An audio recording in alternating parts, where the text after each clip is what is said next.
এবারে আমরা ধানমন্ডি ৩২ থেকে সরাসরি চলে যাব আশরাফুল আলম আকাশের কাছে এবং গোপালগঞ্জে আছেন আমাদের সহকর্মী বাদল সাহা। শুরুতেই যাচ্ছি আকাশের কাছে।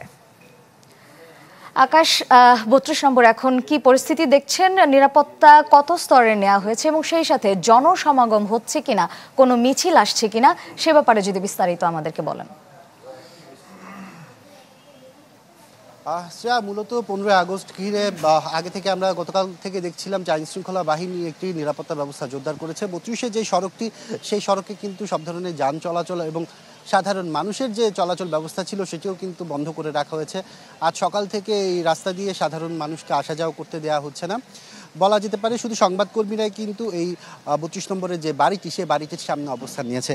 এছাড়া পুলিশ সহ এখানে বিভিন্ন আইন শৃঙ্খলা বাহিনী, রক্ষাকারী বাহিনীর যারা সদস্যরা আছেন, তারা তাদের যে সাজোয়া যান সেগুলো নিয়ে কিন্তু এখানে যে কোনো পরিস্থিতি মোকাবেলা করার জন্য প্রস্তুত রয়েছেন। তারা যেটি জানিয়েছেন, আসলে কোনো ধরনের তেমন নিরাপত্তা ভঙ্গের কোনো আশঙ্কা নেই। তারপরেও তারা তাদের স্বাভাবিক যে কার্যক্রম, সেই কার্যক্রম পরিচালনা করার জন্য সব ধরনের প্রস্তুতি রেখেছেন। আর সকাল থেকে আমরা এখন পর্যন্ত কোনো ধরনের মিছিল অথবা এখানে আসার জন্য উৎসুক তেমন কোনো মানুষজনকে আমরা দেখতে পাইনি। তবে যেটি সড়কের প্রধান অংশে বেশ কিছু উৎসুক জনতা কিন্তু সকাল থেকে ভিড় করেছিলেন। তারা বেশ কয়েকজনকে সন্দেহভাজন আওয়ামী লীগ নেতাকর্মী মনে করে ধাওয়াও দিয়েছেন। এই ধরনের কিছু বিচ্ছিন্ন ঘটনা ছাড়া আর তেমন কোনো কিছুই বলা যায় এখানে ঘটেনি। আর এছাড়া জুলাই অভ্যুত্থানের যে ডকুমেন্টারিগুলো আছে সেগুলো প্রদর্শনী করার জন্য কিন্তু একটি বড় এলইডি স্ক্রিন এখানে লাগানো হয়েছে। আর বলা যায় যে সার্বিক যে পরিস্থিতি এখন পর্যন্ত নিয়ন্ত্রণের মধ্যে রয়েছে।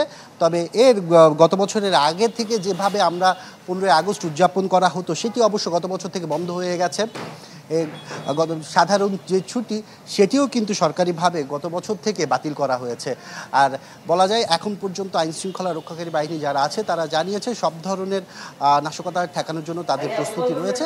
আর এখন পর্যন্ত কোনো বিশৃঙ্খল ঘটনা ঘটেনি। শ্রেয়া। ধন্যবাদ আকাশ। এবারে আমরা যাব গোপালগঞ্জের টুঙ্গিপাড়ায় সহকর্মী বাদল সাহার কাছে। আপনি সেখানে কি দেখতে পাচ্ছেন বাদল? RICL TMX, যুগের পর যুগ স্থাপনা থাকে মজবুত। শ্রেয়া, বঙ্গবন্ধু শেখ মুজিবুর রহমানের 50তম মৃত্যুবার্ষিকীতে গোপালগঞ্জের টুঙ্গিপাড়ায় যে তার সমাধিস্থল রয়েছে, সেখানে কিন্তু এখন পর্যন্ত আওয়ামী লীগ বা অঙ্গ সংগঠনের নেতাকর্মীদের কিন্তু শ্রদ্ধা নিবেদন দিতে আমরা দেখিনি।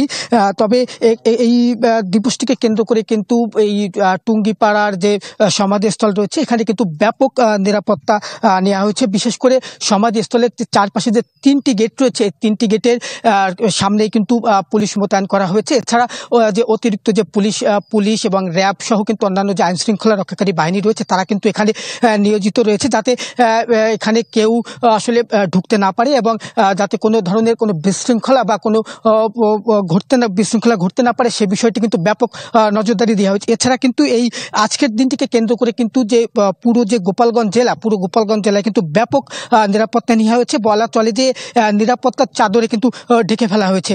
এখন পর্যন্ত আমরা কিন্তু যে আওয়ামী লীগ, ছাত্রলীগ, যুবলীগ যেসব সংগঠন রয়েছে, এসব সংগঠনের কোনো নেতা কর্মীকে কিন্তু এই টুঙ্গিপাড়ার যে সমাধিস্থল রয়েছে, এখানে কিন্তু কাউকে আমরা আসতে দেখিনি এবং কাউকে কিন্তু শ্রদ্ধা জানাতে দেখিনি।